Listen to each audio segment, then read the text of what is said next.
내 기도로 함께 할까요? 성부와 성자와 성령의 이름으로 아멘. 하늘에 계신 우리 아버지, 아버지의 이름이 거룩히 빛나시며 아버지의 나라가 오시며 아버지의 뜻이 하늘에서와 같이 땅에서도 이루어지소서. 오늘 저희에게 일용할 양식을 주시고 저희에게 잘못한 일을 저희가 용서하오니 저희 죄를 용서하시고 저희를 유혹에 빠지지 않게 하시고 악에서 구하소서. 아멘. 성부와 성자와 성령의 이름으로 아멘. 안녕하세요. 네, 반갑습니다. 지기장 신부님께서 이렇게 하라고 말씀을 하시니까 또 저한테도 도움이 됐어요. 신부님의 권유로 예수 성심에 대한 짧은 강론을 좀 준비를 해봤어요. 우선 이 예수 성심 신심이라는 게 11세기 정도 시작을 했더라고요. 11세기인데 이게 활성화되고 활발하게 된 것은 17세기, 18세기 그 교회 역사 안에서는 얀세니즘의 많은 영향을 좀 받았어요. 사실은 시작은. 그래서 여러 가지 이제 오해도 당연히 있을 수 있는 건데 그 당시에는 얀세니즘이 나오면서 아우스팅의 은혜, 교회 은혜 차원의 신앙심이 깊다 보니까 성체 성사에 대한 조금 일단 왜곡은 아니더라도 멀리 있으면서 성체를 영하는 것보다는 바라보는 것에 대해서 이렇게 변화가 있었어요.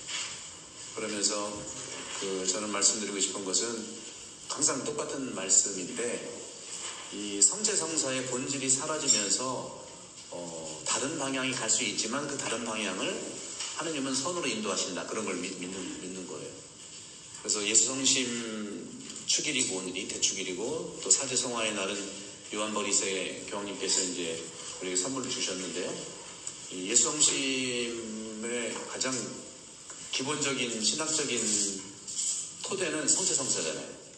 성체성사 없이는 예수 성심이 잘못되어 나갈 수도 있고 또 이게 오류까지는 아니더라도 빗나갈 수가 있다고 저는 보는 거고, 신부님들도 신학교에서 많이 배우셨잖아요. 성체는 특히 어느 신부님 그랬더라. 성체를 먹어야지 왜 쳐다봅니까? 이런 얘기까지 얘기해요. 쳐다보면 밥이 나옵니까? 뭐가 나옵니까?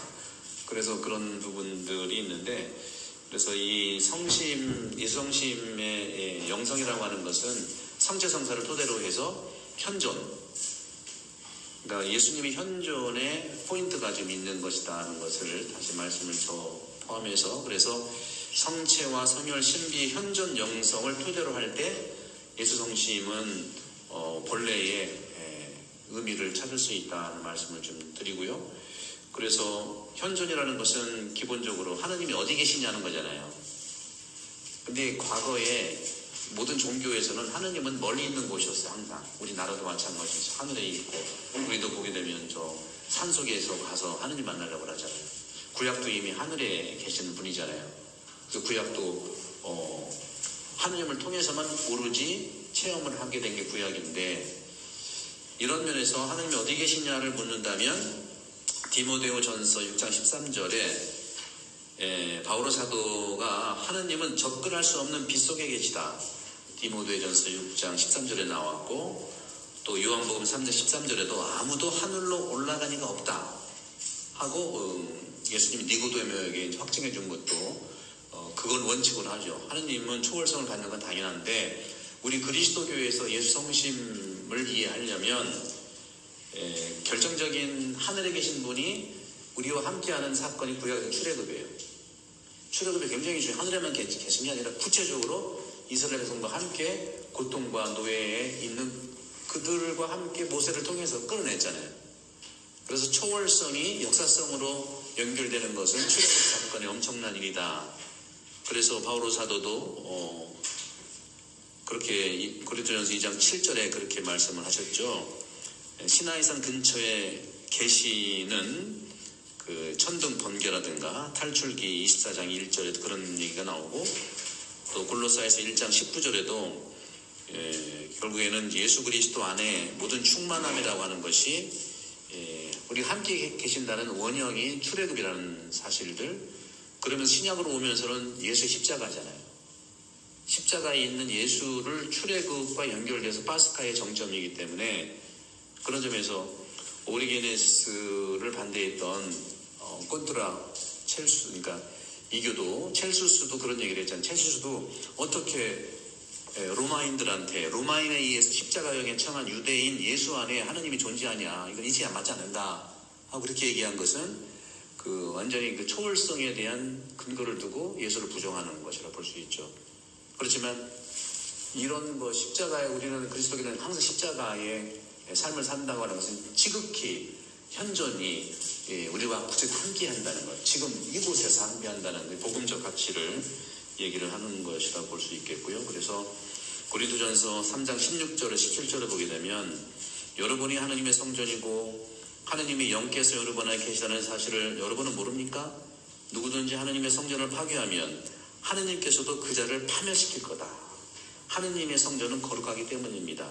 여러분이 바로 성전입니다 하고 바오로 사도도 그런 말씀을 해주시면서 마태복음에 구체적으로 25장 40절에 내 형제 가운데 가장 작은 자에게 해준 것이 나에게 해준 것이다 하는 십자가의 현존 예수님의 아주 구체적인 현실이 실현이 가장 작은 자에게 해주는 것. 그래서 저도 올해가 태안본당 60주년인데 설립 20주년인데 60주년 기도문을 준비하면서 이 부분들을 많이 이렇게 좀 담았어요. 그래서 주님을 중심으로 모시고 당연히 성체죠. 주님 중심 모인다는 성체. 그리고 말씀으로 살아가는 공동체. 그 말씀이 구체적으로 우리를 살아가게 하는 것이 또 현존의 의미고, 또 성지성사를 중심으로 하고 말씀을 살아가는 공동체라면 당연히 경청과 존중이 일어나지 않겠어요? 한동훈 신부님 오자마자 신자들 비유 맞춰가지고 죽을 뻔했는데 어떡하냐 막 그 말씀 충분히 이해해요. 저도 미치겠어. 그 두 번째 우리 사제연수할 때 그 김미라 소장님이 읽어준 편지 들으셨죠? 졸로물 미사 때 우리 박수님이 그 편지를 같이 이렇게 교우들한테 읽어줬는데 속이 후련하더라고 아주. 네? 속이 후련해. 1차 때는 그거 말씀 안 하셨거든요. 2차 때는 그 말씀을 했다고 해요. 그거 기억나시죠? 제가 한번 짧게 한번 볼까요? 요것만. 당신의 사제를 사랑해 주세요. 2차 때 했었어? 내가 딴 데 갔을 때인가? 여기서 포로를 났네. 딱 1시간 미리 있었는데 저기 테니스장에 있었는데 그럼 나도 참석했어. 최근 연구에 따르면 매년 많은 사제가 교회를 떠나고 있다고 합니다. 사제가 교회를 떠나는 이유는 하느님에 대한 믿음이 부족하기 때문도, 하느님께서 부르신 삶의 소명을 믿지 않기 때문도 아닙니다. 경제적인 이유 때문에 사제직에 머무르고 있는 것은 더더욱 아닙니다. 사제가 교회를 떠나 사제직을 그만두는 그 이유는 다름 아닌 사제가 경험하고 있는 극도의 정신적 피로, 번아웃, 소진 때문이다. 좀 충분히 저는 본당 시부 안 했다면 이거 몰랐을 거예요. 여러분과 지금 존경해. 본당 시부 자체로 저는 여러분을 존경한다. 신학교만 있었으면은요, 온실 안에만 있는, 그것도 은혜로운 거죠, 당연히. 근데 나와보니까 장난이 아니야. 전쟁 중에 전쟁이야. 그래서 여기 그 다음, 사제가 되어보지 않고서는 절대로 사람들을 위해 영적인 짐을 짊어진다는 것이 도대체 무엇인지 온전히 이해할 수가 없습니다. 이거는 그만 이 정도 읽고, 그래서 십자가 예수님이라고 하는 이런 사실들, 그래서 60주년 때 이런 그 기도문을 함께 해요. 우리가 매번 미사 때 퇴장성가 마친 다음에 이제 이 기도를 하거든요. 이것도 아이디어를 우리 박신우님 주셨어요. 언제 할까? 저는 본당 경험 없어요. 언제 할까? 왜냐면 우리가 교구 기도문도 해야 되지, 성월 기도도 해야 되지. 이거 뭐 붙이고 떼는 게 너무 많아. 그래서 저 학교에 있을 때 서봉 교수님이 저도 같은 생각, 왜 이렇게 기도만 하면 축복 받으면 그럼 나가면 되지, 왜 이렇게 줄줄이 기도가 많냐. 저도 그거 굉장히 안 좋아하는 것보다 본질에서 벗어나는 것 같아가지고 그랬는데, 우리 학생님 성가 끝난다면 하면 돼. 그래서 부다야 돼요. 너무 좋더라고요. 그래서 이 자리에서 고마워요. 아니, 대안을 잘 얘기를 해, 대안을. 저는 어떻게 보면 한국에서는 초인본당이랑 마찬가지거든. 근데 디테일한 게 굉장히 중요하더라고요. 그래서 너무 고맙고 이 자리를 빌어서 정말 고맙다는 말씀드리고, 그러면서 세상을 향해 열리는 공동체, 성체성사라는 재단, 성체성사가 재단에서 축성되지만 완성은 세상 속에서 하는 거잖아요. 그러니까 우리 한시부님도 열심히 음악회하고 막 이러는 거 아니야. 저는 여러분 한 분 한 분 이렇게 보면, 또 아까 들어오다 보니까 성당이 너무 아늑해서 우리 지구장 시부님한테 어우 여기 들어오면 너무 아늑하다. 성당을 새로 졌으면요 새 건물이 드러나야 되는데 새 건물은 드러나지 않으면서 성당이 딱 보이고 오른쪽 싹 전누지라는 큰 성당이 아니 큰 건물이 있으니까 굉장히 그것도 좋은 거예요. 그러니까 이런 경험이 그냥 나오는 게 아니거든요. 영적인 이런 그 고통과 이런 기도와 이런 걸로 인해서 나오는 거라 저는 봐요. 그래서 저는 사제의 이러한 삶은 초월성만 강조하는 건 사입이에요. 그렇죠?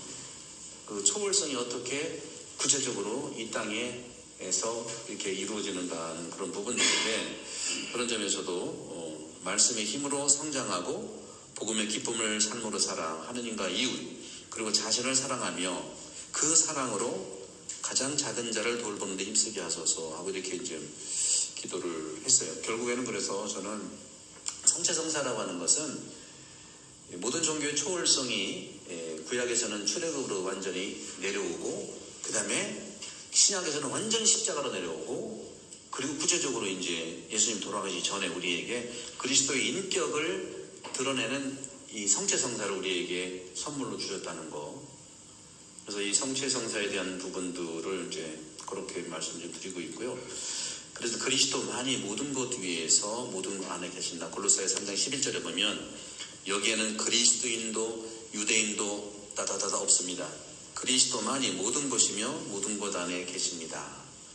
이런 영적 연대, 그런 부분에서 교회의 공식 사명은 예수님의 말씀으로 드리는 미사 때 빵과 포도주에 축성하는 이 때 내 몸이다, 내 피다 하는 그 성화를 시켜서 세상의 성화를 살아가라는 그런 뜻이죠.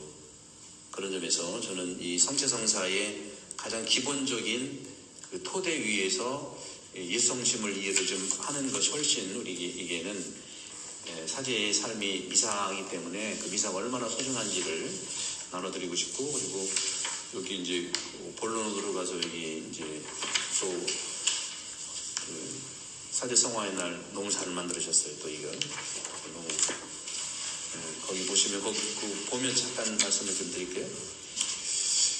이 교회는 이렇게 전례주년을 살아가면서 하느님 구원 역사 전체를 살아가는 것이죠. 전례라는 게 그냥 형식이 아니라 그 안에 하느님의 구원 역사가 움직인다는 거. 그 안에서 전례 안에서 신심, 특히 성심에 대한 신심, 성심, 신심은 두 가지 측면에 어떻게 보면 지금 나눠지는 것 같아요. 첫 번째는 뭐 신심 그러면 옛날 부닥다리 아니야? 그렇게 생각할 수도 있죠. 부닥다리네. 뭐 옛날 방식 아니야? 과거의 또 사고방식에 해당되는 거 아니야? 하여튼 또 하나는 모든 교주면은 성심, 마음 하면은 다 심리학이에요. 심리학이 뭐 좋긴 해요. 제가 나쁘다는 아닌데 교회에서도 심리학이 영성자 하나 붙여가지고 영성심리를 하는데 괜찮아요. 뭐 좀 근데 심리학, 영성심리라는 거를 그렇게 비중을 두는 거 이상으로 우리가 그리스도교 안에서 이 신심, 성심에 대한 보물들이 있다는 말씀 드리고 싶어요. 그래서 두 번째 단락에 보시면 우리는 전례 시기를 통해서 하느님 구원 역사가 이어진다고 믿고 있는 점에서 오늘날의 심리학과 감정주의 그런 걸로 인해서 성심, 신심이 감상적이라는 반대는 부당한 겁니다. 부당한 거예요. 우리 신학교에서 항상 성시간도 하고 성체조배 엄청 많이 했잖아요. 우리는 성체조배를 하고 있으면 얼마나 편해요. 그렇죠? 우리가 많이 10년 이상을 좀 했기 때문에 그런 것도 있고요. 그런 점에서는 여기서 오는. 그래서 또 한편으로는 또 이런 신심 옹호자들이 또 있어요. 그런 옹호자들은요, 또 어떻게 보면 써 있는 것처럼 이런 그 두 가지 일탈과 유사하게 신심 옹호자들은 또 이런 일탈을 일으킬 수 있는 기도문을 다 빼자고 하는 경우도 있었어요. 이거는 그렇다. 그런 점에서 대부분의 경우는 중요한 것은 용어의 문제에서 온다는 거예요. 용어의 문제. 근본적인 문제는 마음이 무엇인지에 대한 오해 때문에 오는 거다. 심리학의 마음하고 우리 그리스도교 얘기하는 성심 마음은 전혀 다른 문제예요. 심리학은 오히려 정서, 감각 이런 걸 얘기하겠죠. 그거 뭐 절대 부정하지 않아요. 근데 이거는 생긴 건 100년 좀 될까요? 성체심이라든가 이런 거는요, 성심은 최소한 1000년 됐어요. 1000년.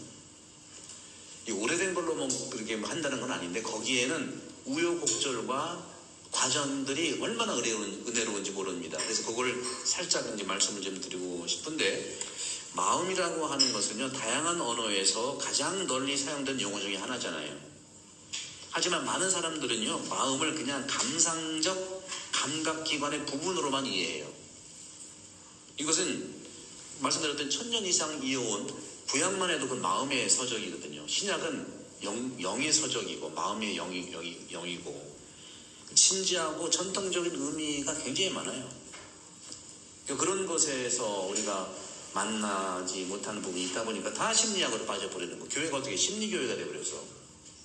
심리 부정하지 않습니다. 정말로. 좋은 점이 있어요. 근데 이 2000년의 보물, 구약까지는 3000년의 보물을 우리가 있는데, 그래서 그 세 번째 단락을 보시면 얀세니즘이 프랑스 가톨릭 교회를 지배하는 것처럼 보이던 시기에 예수 성심이 일어났어요. 그거 보시면, 각주를 보시면 예수님께서 성녀 마르가리타 마리아 알라코크 수녀님인데, 이 수녀님에게 당신 마음의 공경을 전파하라는 사명을 주신 발현성당, 발현경당이죠. 이 경당이 프랑스 부르고뉴에 있는 작은 도시 파레르모니알 여기에 있는데, 이 마르가리타 마리아 알라코크 수녀의 예수 성심에 대한 신심을 기르는 성모 방문 동정회 수녀원에서 1686년에 예수 성심에 대해 봉헌된 경당으로 세워졌어요. 그리고 1671년 이 마을에 성모 방문 동정회 수녀원에 입회를 했어요. 1671년에 이 마르가리타 마리아 알라코크가 수녀원에 입회를 하고 3년 뒤에 1673년에 기도 중에 그리스도의 환시를 목격하는데, 뭐 기록에 의하면 한 70번 정도 이렇게 발현했다고 그래요. 요게 이제 여러분 블로그 찾아보시면 대구교회 나기정 신부님이랑 전례 공부하는 신부님이 계신데, 저 같이 로마에 있었고 사목국에서 신학교 전례를 가르치고 그래요. 그분이 이제 이렇게 이런 자료들을 올려놨더라고요. 70번 이상 이제 발현했다는 거예요. 그래서 또 가톨릭 교회가 어떤 교회입니까? 많이 따지잖아요. 이렇게 확실한가. 그래서 기도 중에 그리스도의 환시를 목격하고 예수 그리스도께서 나타나 불꽃으로 타오르는 예수님의 가시관으로 둘러싸인 성심을 보게 된다. 우리가 성화 보면 가슴에 예수님이 빨간 심장에다 가시관 있고 막 그러잖아요. 그런 모습으로 발현이 됐다는 거죠. 그래서 거기를 그렇게 이제 목격하고 가시관으로 둘러서 성심을 보게 된다. 수녀의 예수 성심 발현을 목격한 후 많은 순례객들이 모여들자 한참 후죠. 거의 한 200년 후니까 1875년 예수 성심 대성당으로 봉헌되었어요. 예수 성심의 도시인 이 마을 파레르모니알이죠. 이 마을은 인구 9,000명보다 더 많은 순례객들이 방문하고 운하를 끼고 있는 성모 성심당을 중심으로 느린 걸음으로 걸어 다니기 좋은 아담하고 고요한 작은 곳으로 오래된 가옥들과 깨끗한 거리, 교통량이 많지 않은 전통적 프랑스 마을입니다. 여기에서 멀지 않은 곳에 마르가리타 마리아 알라코크의 영적 사부 성 클라우디오 드 라 콜롬비에르 신부님, 이분이 예수의 신부님이에요. 그 예수의 신부님과 많이 긴밀한 교감이 있었고 그 신부님의 도움이 많았죠. 그 신부님의 무덤도 예수의 교회에 있고요. 수녀원은 성녀가 살던 당시의 모습을 그대로 보존하고 있고 그녀가 묻힌 경당만 개조했어요. 화려하고 찬란한 개조가 아니었고 당시의 모습을 재현하는 정도의 오래된 스타일과 새로운 스타일이 잘 섞여 있었습니다. 그래서 이제 항상 많은 순례자들이 기도하고 있고 예수 성심이 언제나 살아있다고 합니다. 하지만 이러한 신심주의가 다소 구식이라고 생각하는 사람들의 반대 의견도 있었다고 그래요. 그 한 전례 전문가는 이 기도가 뭐 얼마 가겠냐 이렇게 생각을 했다는 거예요. 그런데 그런 반대 의견에도 불구하고 그랬는데 그런 생각에 동기를 부여하는 것을 예측했는데 사실 얼마 전까지만 해도 소위 신심이라는 것이 교회에서 이제 번성하긴 했죠. 또 그런 부분 우리가 찾아볼 필요가 있어요. 거의 모든 신심 기도들이 성인들과 예수 인격과는 다른 요소들의 별도의 기도들도 많이 있긴 있어요. 또 그런 부분들을 이제 극복하면서 다시 거기 세 번째 예성심이 일어난 걸 보시면 얀세니즘이라는 게 그게 이제 부정적인 측면이 많잖아요. 얀세니즘은 한마디로 말하면은 신학적으로는 아우구스티누스의 은총론의 토대를 둬가지고 도덕주의로 변한 부분들이 있어요. 도덕주의. 바리사이처럼 겉만 보고 판단하는 거. 아마 우리 한신부님도 많이 힘드신 게 우리 교우들은 무시해서가 아니라 영성 훈련이나 이런 것을 또 필요로 한 부분이 있기 때문에 그냥 보이는 것이 전부인 경우도 있더라고요. 보이는 게. 그런 부분에서 우리가 이해를 좀 할 부분이 있고 또 안내를 철저하게 영적으로 할 필요가 있다는 말씀을 드리고 싶은데 예수 성심 공경이 개혁주의적 경향으로 보였지만 그 정신은 엄격한 도덕주의를 특징으로 했어요. 뭐 아시잖아요. 뭐 얀세니즘은 편퇴도 하고 뭐도 하고 막 도덕적 관점들이 있었잖아요. 이것은 사람의 겉모습을 보고 사람의 행위대로 판단하는 것이었죠. 그것은 태만에 대한 올바른 반응도 있었겠지만 이러한 경향이 과장되어 소위 바리사이주의로 변질되고 있다면 불행한 것이죠. 인간의 진정한 가치는 예수 성심이 그런 거죠. 외적 행위에만 있는 것이 아니라 마음과의 관계에 있다 하는 것이고 복음에서 예수님은 이렇게 심판하시기 때문에 겉으로 의롭게 보이는 바리사이 사람보다 세리와 죄인을 우선시하신 거죠. 도덕주의적 태도는 분명히 개인주의적이에요. 바리사이들 성경 보세요. 얼마나 개인적이에요. 난 11조 하고요. 단식하고요. 맨날 그러잖아요. 그러니까 우리 한국교회도 어떻게 보면 다 그런 건 아닐 수 있지만 열심히 하다는 분이 좀 어려움이 있는 거예요. 그래서 그들에게는 열심함이 과연 예수를 닮았냐, 예수 마음을 향하느냐 이거를 우리가 안내해 줄 필요가 있다는 거죠. 그래서 법준수에 관심이 있는 사람은요 맞고 틀리냐 항상 보잖아요. 우리가 맞고 틀리냐 옳으냐 그르냐 항상 판단은 나쁜 게 아닌데 맞고 그러냐 옳고 그러냐를 보면은 판단을 뛰어넘어 심판까지 하고요 단죄까지 해요. 상당히 심판 단죄가 이루어지는 것이 돼야 되겠어요? 현실은 그래요. 저도 그래서 사목경험이 많지는 않지만 이제 10년째 이렇게 해보면 10년 됐구나 6년째인가 9년째 해보면 참 시부님들 고생들 엄청 많나. 어쨌거나 시부님들은 예수 마음을 하려고 하잖아요. 어쨌거나 그렇게 양성을 받았으니까 예수 마음을 하려고 하는 건데 교우들을 내가 폄하하는 게 아니라 이분들은 예수 마음을 알기에는 다 어렵다고 생각을 하기 때문에 생각이 자기를 이렇게 만나지 못할 수도 있지 않나 하는 거죠. 그래서 늘 겉으로 보이는 거 판단하고 식별은 좋지만 단죄하고 심판까지 한다는 거죠. 딱 막 이렇게 지적하고. 그래서 자신의 의무를 정확하게 수행하는 하지만 쉽게 자신을 다른 사람들로부터 고립시키고 판단하죠. 그들은 자신이 세상에서 유일한 의인임을 믿기 시작하고 이에 대해 감사를 하죠. 그래서 아까 보면 18장 11절에 보면 거기에 저희 한번 읽어드릴게요.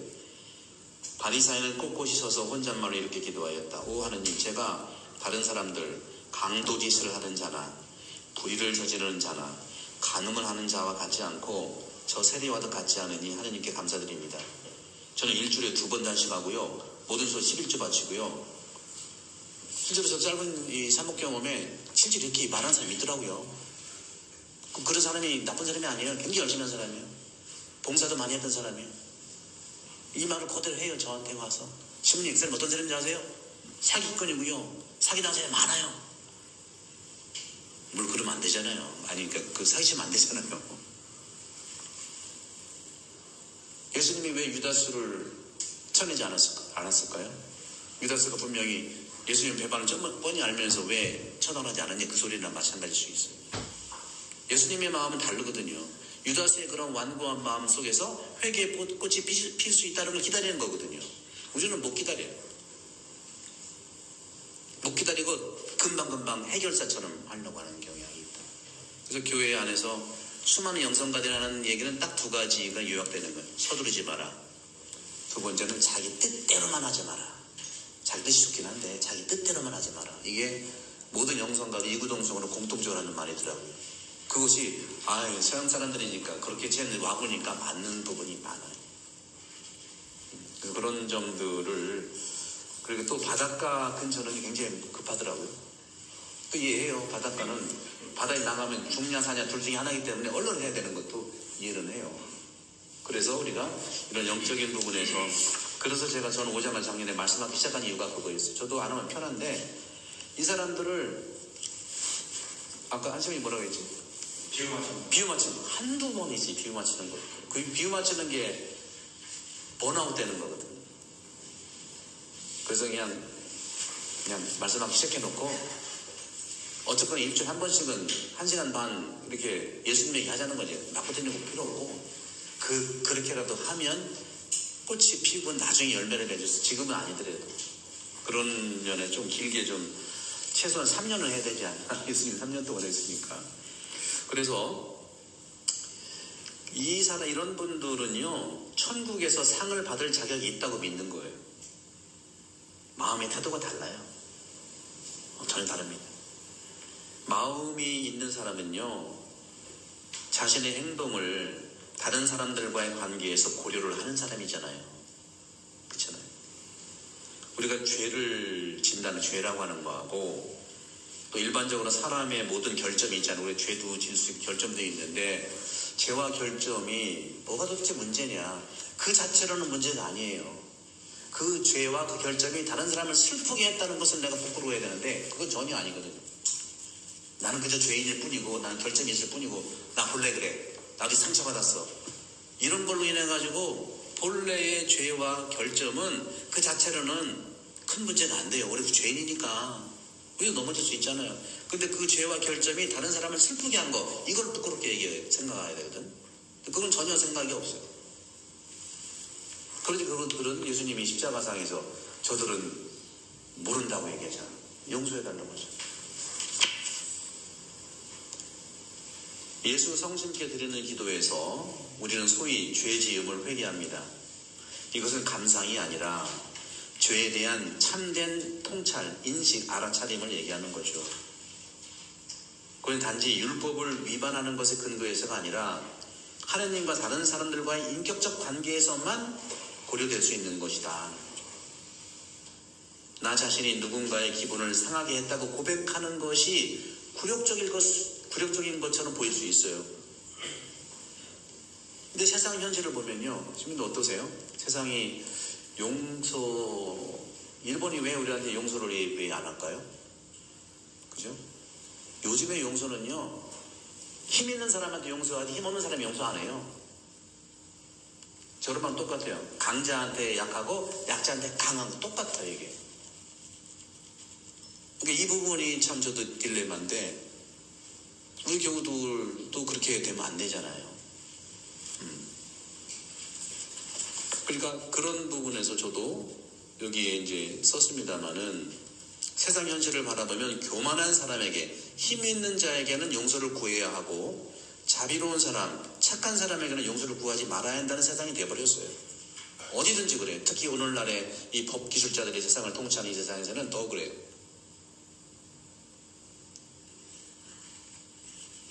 루카복음 15장에 탕자가 아버지께 용서를 구하는 것은 대단히 성찰한 위대한 사람입니다. 왜? 아버지가 착한 사람이라는 걸 알고 용서를 구하잖아요. 세상은 착한 사람도 용서 안 구해요. 아버지에게 죄를 지었다고 고백한 탕자는 부모의 선하심을 새롭게 경험하는 거죠. 아버지는 내가 달라고 하고 내가 함부로 하는 세상이었을지 모르지만 산전수전 공방 다 겪인 다음에 아버지야말로 참으로 나를 사랑하시는 분이라 용서를 구해야겠다. 이게 최고의 복음의 꽃이라고 저는 생각해요. 최고 잘한 게 이 탕자가 착하신 아버지, 자비로우신 아버지한테 용서를 구해야겠다. 아버지 집으로 가야겠다.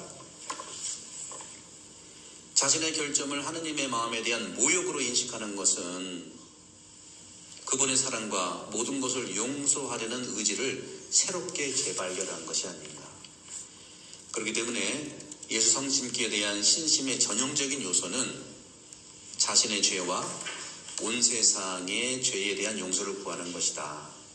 그래서 이 부분이 이제 우리가 참 신학적으로 우리가 알고 있는 건데 현실적으로 적용하기는 참 쉽진 않았는데요. 예, 그렇잖아요. 우리가 보라 하느님의 어린 양 세상의 죄를 없애시러 오시는 분이시. 이 성찬에 초대받으는 복되다 한 말씀만 내 영권 나리다. 이게 용서를 구하는 기도잖아요. 세상의 죄에 대한 용서를 구하는 거잖아요. 이거 어떤 예수 성심의 마음이 있을까? 어떤 사람들은요, 세상의 악을 위해 보상하고 보상하는 기도, 희생하는 제사와 같은 표현을 좋아하지 않아요. 제가 아는 검사가 있는데 그 검사가 나한테 그러더라고요. 신부님, 전 도저히 이해 안 가는 게 대속이에요. 대속. 도대체 대속을 믿는 것 자체가 이해가 안 갑니다. 잘 질문하셨어요. 검사니까 유죄를 네가 알렸다고 해야지. 자기가 진 죄를 자기가 갚아야지 왜 남이 갚냐는 거예요. 말 들어보면 그렇다고 그렇잖아요. 그죠? 대속 그거 하지 말라는 게 아니잖아요. 대속 속에는 사랑이 있잖아요. 그래서 우리도 대속 기도하는 것은 내 죄를 고백해야 되지만 자기 죄를 고백하지 못하는 사람을 위해서 기도하는 게 대속 기도예요. 지적하기 전에 자기 잘못을 알아보지 못하는 그 사람을 위해서 기도하는 게 그게 대속 기도의 핵심입니다. 예수님이 그렇게 우리를 용서해 주신 거거든요. 그런 점에서 마치 우리만이 의로운 것처럼 영적 허영심을 불러일으키는 것이 아닌지 성찰할 필요를 느낀다는 거죠. 물론 우회적 방법도 일탈일 수는 있다는 차원에서는 보면 그렇죠. 그래서 보상적이고 희생하는 대속 기도에는 또 다른 의미가 있다는 것을 말씀드리고 싶어요. 다른 죄인들과 달리 자신을 의롭다고 생각하는 사람의 정신으로 이루어져서는 안 된다는 것이고, 오히려 아담의 후손으로서 우리 모두가 신비로운 방식으로 세상의 악에 대해 죄를 지었다는 그리스도교적 설득으로 이루어져야 된다고 생각합니다. 철저히 우리의 보통 그리스도적이어야 되잖아요. 그리스도. 성경의 개념에서 선이든 악이든 모두 공통적인 개념을 가지고 있잖아요. 한 사람이 선을 일으키면 영향을 주고 한 사람이 죄를 지으면 영향을 주는 것처럼 공통점을 이루고 있다는 거죠. 구약의 언어에 따르면 모든 사람은 죄를 짓고 스스로 거룩해집니다. 죄 짓고 거룩해지지 않은 사람이 누가 있나요? 대표적인 주자가 다윗이잖아요. 죄 짓고 최고의 또 다윗으로 얘기를 하잖아요. 가장 내가 당신에게 죄를 지었어. 그러니까 그런 점에서도 선과 악에는 또한 사회적 측면이 있죠. 그렇기 때문에 우리가 세상의 죄에 대해 용서를 구한다면 보라 하느님의 어린 양 세상의 죄를 없애시는 분이시니 성찬에 초대받으시는 복되다 하는 그 영성죄 직전에 하는 그 기도에서 한 말씀만 하셔서 내 영혼이 곧 나으리다 하는 그 기도는 내 영혼만 나라는 게 아니라는 거죠. 거기 나와 있는 것처럼 우리 자신과 아직 자신을 용서해 달라는데 여러 가지 이유로 부끄럽기도 하고 또 그걸 못 알아듣기도 하고 분하기도 하고 억울하기도 하고 왜 나만 해야 돼? 이런 자들을 위해서, 그러니까 자신을 용서해 달라는데 아직 도달치 못한 사람을 위해서 기도하는 것이라는 거죠. 그게 성체 직전에, 영성제 직전에 우리가 하는 기도의 내용이다. 우리가 그리스도와 일치하는 성찬례에서 영성체를 한다면 이것도 역시 마찬가지. 우리는 우리 자신과 내가 성체를 영하니까 그리스도가 나와 하나 된 거예요, 당연히. 그것만이 아니라 플러스 모든 사람의 유익을 위해서 그렇게 하는 거라는 또 하나의 동의라고 하는 것이죠. 그래서 소위 희생적이고 보상적인 이러한 꼬민이요, 영성제 친교는 보편적 사랑 안에서, 사랑 안에서 영감을 받으며 이것이 그들의 존엄성을 높여준다는 것이다. 하지만 우리가 아무리 훌륭한 가톨릭 사제이고 신앙 지성이라도 예수 성심에 대한 신심이 전파될 때 의심을 이길 수 없다는 점에 유의를 좀 하긴 해야 된다. 우리 인간이기 때문에 그 걱정은 되죠. 그러나 스가랴처럼 걱정을 우리는 하긴 해요. 근데 마리아와 같은 그 통찰을 좀 우리가 만나야 되지 않겠나. 여러분, 시부님께들이 영혼돌봄이 참 어려운 책이에요. 제가 해도 어려운 건데, 그러나 이것이 필요하다는 것에서 영혼돌봄은 제가 마리아를 통해서 영혼돌봄이 잘 이루어지는 것 같아요. 영혼돌봄의 핵심은 마리아가 두 가지 측면에서 당황했잖아요. 그리고 맨날 우리가 성모송 할 때 은총이 가득하신 마리아님 기뻐, 이게 가브리엘 전사의 마리아에 대한 인사잖아요. 그 인사에서 보게 되면 나한테 왜 이러세요? 이렇게 할 수 있는데, 당황스러워요. 나한테 왜 이러세요? 그렇게 하지 않고 이 인사말의 뜻이, 천사의 나한테 하는 인사말의 뜻이 무엇인가 곰곰이 생각했다는 거. 이 영혼돌봄이가 첫 번째.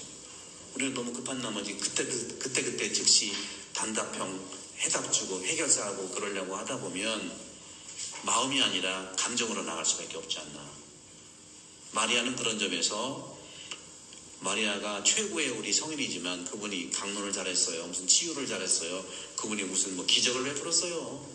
아무것도 한 게 없어요.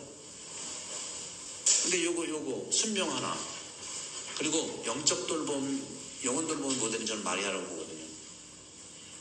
이게 도대체 무슨 의미인지, 인사말이 도대체 무슨 의미인지 곰곰이 생각했다는 거. 이게 굉장한 내가 나를 돌보는 기도지 않겠는가. 이 한 가지하고, 또 한 가지는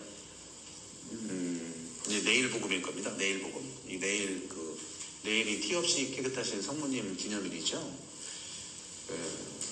내일 복음은 이제 예루살렘으로 축제 때 갔다가 이제 돌아오는데, 예수 아들도 오려니 하고 왔는데 하루 지나니까 없어. 다시 이제 예루살렘에 가가지고 3일 동안 찾아가지고 들어가니까 회당에서 학자들하고 얘기하고 있는 거예요. 이런저런 얘기. 깜짝 놀래가지고, 아버지하고 내가 얼마나 너를 찾았단다. 우리한테 왜 그러냐. 그러니까 거기서 예수님 아들이, 요즘 보면 좀 네 가지가 없는 거지. 왜 나를 찾았어요? 그때가 12살이었어요. 12살. 12살이면 성인은 아니겠지만, 그러면서 내가 아버지의 집에 있는 걸 모르셨냐고 하는 거예요. 루카복음에 의도가 좀 있긴 있겠다고 해서 보는데, 그때 성모님은 그러잖아요. 이 모든 것을 그때 가슴이라는 마음에 간직했다. 금만 즉시 이렇게, 이게 이제 최고의 최고의 성, 상경지례로 모시고 있는 마리아라고 생각합니다. 우리 많은 한국교회 묵주기도 엄청 많이 하잖아요. 근데 이런 뜻을 알고 기도하는 거하고, 저는 우리 부정하지 않아요. 묵주기도 많이 하고 그런 건 너무 좋은데, 과연 마리아의 이런 기도를 하는 우리 그리스도인들이 성모님이 두 가지 성심은 말 그대로 순종 성심이에요. 순명 성심이 마리아. 이건 동의이고 또 대화이기도 하죠, 당연히.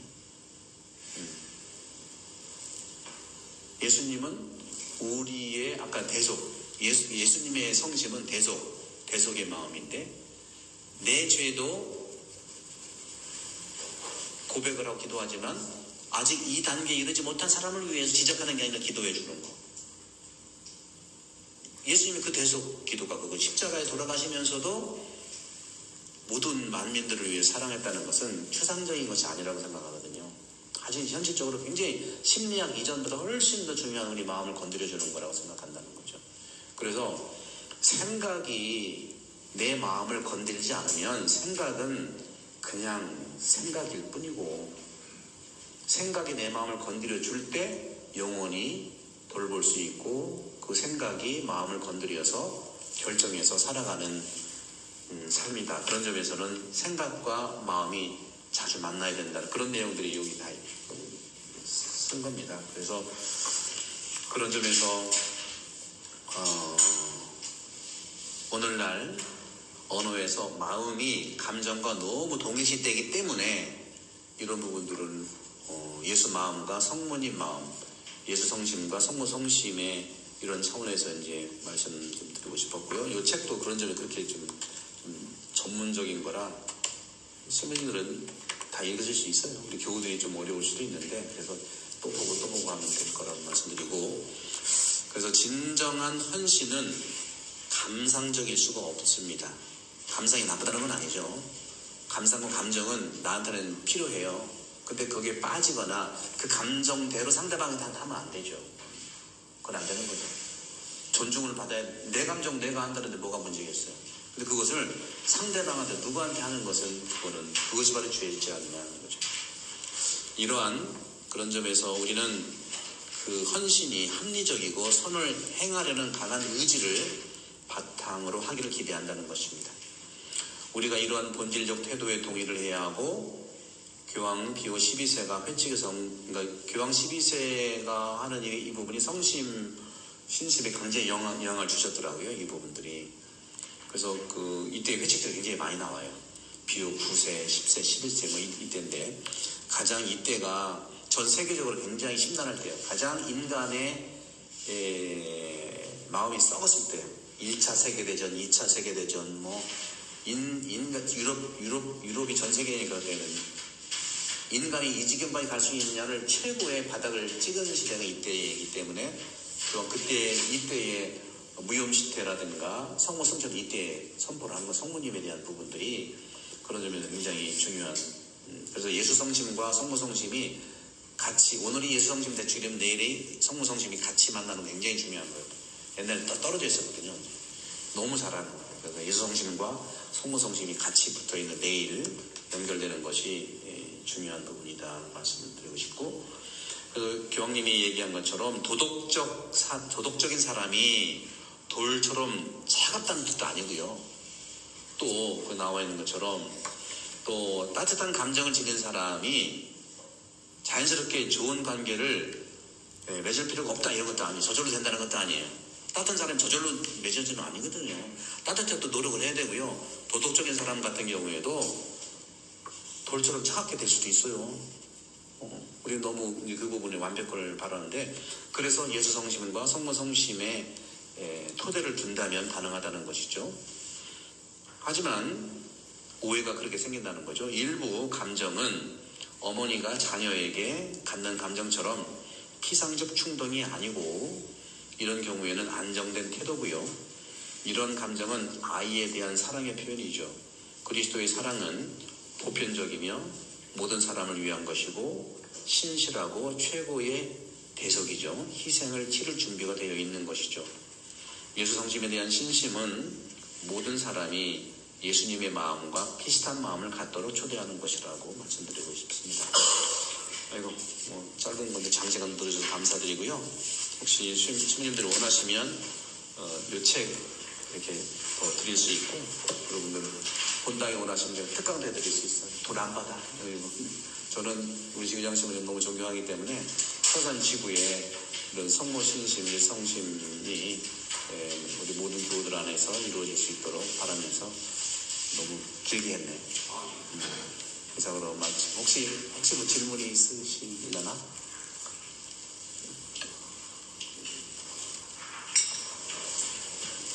그러면 없는 걸로.